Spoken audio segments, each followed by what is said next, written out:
and welcome to the Richard Sandling Film Review Show. This week, The Wrestler.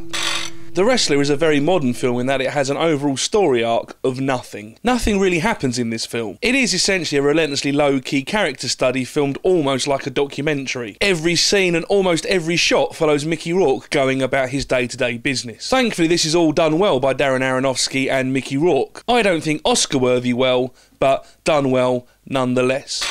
It's basically about his struggle as a wrestler to adjust to normal life should wrestling no longer be an option for him. That's it. Ultimately, the opponent he has to face is himself and his tag team of personal demons which have left him alone and a shadow of his former self. The wrestling is really well filmed and really well handled and really faithful to the reality of wrestling based on what little I know of wrestling and wrestlers. The bit with the staples is brilliant. You really do get a sense of how awful it must be to put yourself through that every single day, but also simultaneously how brilliant and wicked it must be to put yourself through that every single day.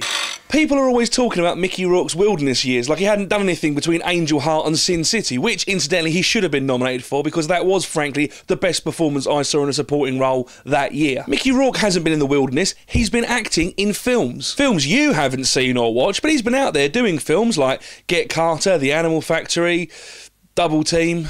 It's like Bill Murray in his wilderness years. When was this? As a fan, I watched everything he was in between Mad Dog and Glory and Lost in Translation. It's you lot out there who haven't got the free will to watch anything without being told to that think that these people have disappeared off the map. The only time Mickey Rourke wasn't acting was when he gave up acting for boxing, but that was over by 1994, and since then he's been acting solidly in films. Idiots!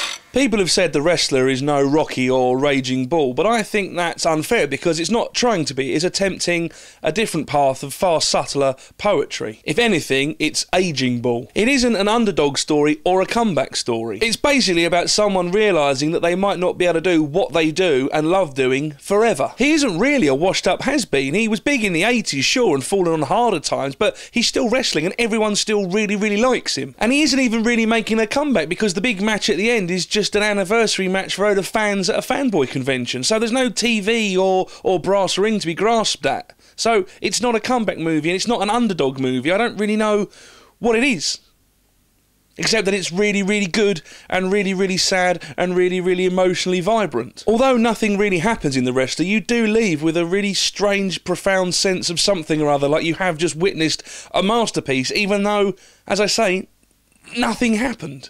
So The Wrestler.